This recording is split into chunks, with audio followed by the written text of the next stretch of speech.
The year was 1944. Hitler's army marched across Europe in a diabolical scheme of destruction, while desperate Japanese kamikazes strapped bombs to their planes to attack U.S. warships in the Pacific. Allied troops collaborated on a determined plan to intervene in a situation that was spinning out of control. And so it was that on D-Day, the beaches of Normandy were flooded with Allied troops. That day, over 5,500 men lost their lives for the cause of freedom. It was in this environment, 7,000 miles away, that one man, J.W. Wallace, was set out on a unique mission. His target? The only place on the planet known as Goodlettsville. His plan? To pray with a handful of people. As in the book of Acts, a humble prayer meeting in the Searcy home birthed a church in the heart of this small community. In 1945, the young congregation purchased their first meeting house for $1,800, a modest church on the corner of Church and Depot Street. Brother J.O. Wallace, son of J.W., was established as pastor. 1 year later, Brother W.T. Scott of Holenwalde, Tennessee, was named the minister in Goodlettsville and remained until 1969.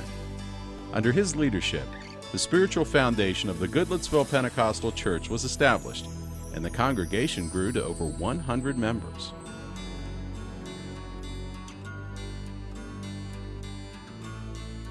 Following the resignation of Brother Scott in 1969, the church welcomed Brother Noble Ray Carson and his much-loved wife, Evelyn Dale, along with their two daughters, Patricia and Rebecca. As the church began to see fresh growth, it became evident that the church was outgrowing the Depot Street location. Within a few years, Brother Carson led the congregation to purchase property at 1004 South Dickerson Road. The Carsons purchased the neighboring house and an empty adjoining lot with a vision of future growth. They gifted this adjoining lot to the church and construction began. In 1974, Goodlettsville Pentecostal Church moved into their newly constructed home. People who drove past the church often commented that it looked more like a bank than a place of worship. But Bishop Carson had a larger vision. So it was that in 1988, as the church experienced sustained growth, Phase 2 was completed, and GPC once again moved into a new sanctuary. An aggressive Sunday school outreach was a trademark of Goodlettsville Pentecostal Church and an extension of Brother Carson's heartbeat. The church purchased school buses and vans, with families even loading their cars with neighboring kids. It was this unwavering love for people that necessitated a third phase in 1998 to add additional seating. Brother Carson's passion was contagious. It spread to the congregation, shaping the warm and friendly church culture that we know today. Sister Carson recalls Brother Carson often saying, "You see how people respond when you just love them?" The church was vibrant and thriving, but with wisdom, Brother Carson looked ahead and saw a new season around the corner. It was time for change. But the change would not come in the form of a new building or remodel. It has been said that we need leaders that know how to pass the baton while they still have strength to cheer. Brother Carson was that kind of leader. And so it was in 2003 that Brother Ray Carson invited Tim Zuniga to come and take the baton as the new senior pastor of Goodlettsville Pentecostal Church, while choosing to remain involved as bishop to the congregation. Brother Zuniga arrived with his vivacious wife Julie and their two boys, Trenton and Tanner, later adding Thatcher to their family. Pastor Zuniga took up the proverbial mantle with his trademark vision for developing leaders in the local church and continued to demonstrate a passion for reaching the community.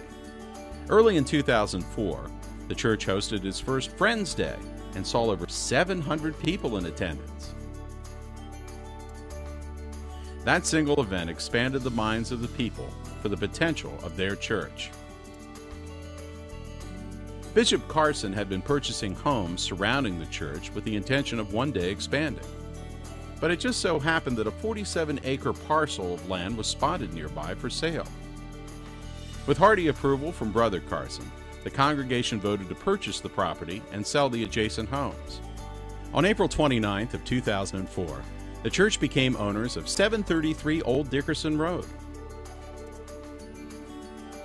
That fall, GPC began a partnership with Zion Church Builders to design and build our new facility. The wise choice was made to allow Pastor Zuniga to pastor the people, while Associate Pastor Dan Russell led the charge of the building. That same fall, the church leaders introduced a capital campaign entitled Advancing the Kingdom. They became the financial arm of this new endeavor. Because of the relentless sacrifice and giving of the people, over $1 million was raised in the first 3 years of ATK, and monthly giving continues to this day. The first decade of the 21st century will go down in history for its devastating recession, real estate crisis, and an economy that made it the worst of times to sell and build. That environment brought colossal challenges that almost paralyzed the process. But God miraculously brought Fairfield Missionary Baptist our way to purchase the former property, and in February of 2008, the sale of the building was complete. GPC was graciously allowed to continue using the building as a place of worship while we began the journey towards 733. More than 20 banks were approached, but none would partner completely with the vision. The church came to a point where it could not move forward and it could not move backwards. Yet God's purpose in the heart of Goodlettsville was destined to prevail. The decision was made to complete the sanctuary alone and leave 2 phases unfinished. Avenue Bank agreed to partner with the new strategy. In May 2010, excavation began on the 30,000 square foot structure we are in today. Because of the sheer magnitude of the rock, it was necessary to blast through 18 feet of stone. The cost for preparing this land for a building was a staggering $750,000. In July of 2010, Zion Builders arrived on site, and Ed Douglas assumed the role of construction superintendent. The land quickly began to change. By September of 2010, the steel went up. By Christmas, the building was under a roof.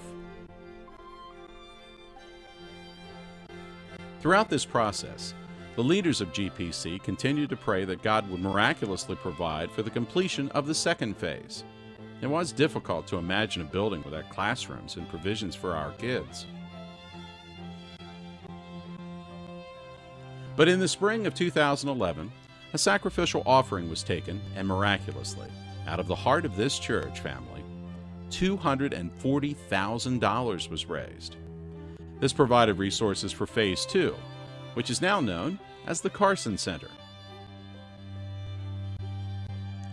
In the next 7 months, an army of volunteers partnered together with dozens of contractors to see the building completed. There was no greater enthusiast during this journey than Bishop Ray Carson. Despite his 2-year battle with leukemia, it was his great desire to worship in the new church. And so it was. On October 30th, Bishop Carson led the journey from 1004 South Dickerson Road to 733 Old Dickerson Road and opened our first service with prayer. He worshiped with us in this new facility for 4 weeks and never stopped cheering. He went to be with the Lord on November 30th. As we pause to celebrate the monumental accomplishments that have brought us to this moment, we know there is still more to be done. Phase 3 sits uncompleted, waiting to house our lively youth ministry and staff offices. By faith, we will take that step this year. Early in our journey, as we asked the Lord to direct our planning, the idea came to look for a scripture that would match the address of our property. We searched every book with 7 chapters and 33 verses and came to Acts 7:33. It says, "Put off thy shoes from thy feet, for the place where thou standest is holy ground." What began as a humble home prayer meeting has continued through 7 decades of both toils and triumphs. to bring us to this dynamic campus in the heart of Goodlettsville, Tennessee. Today, we stand at 733. Truly, it is holy ground.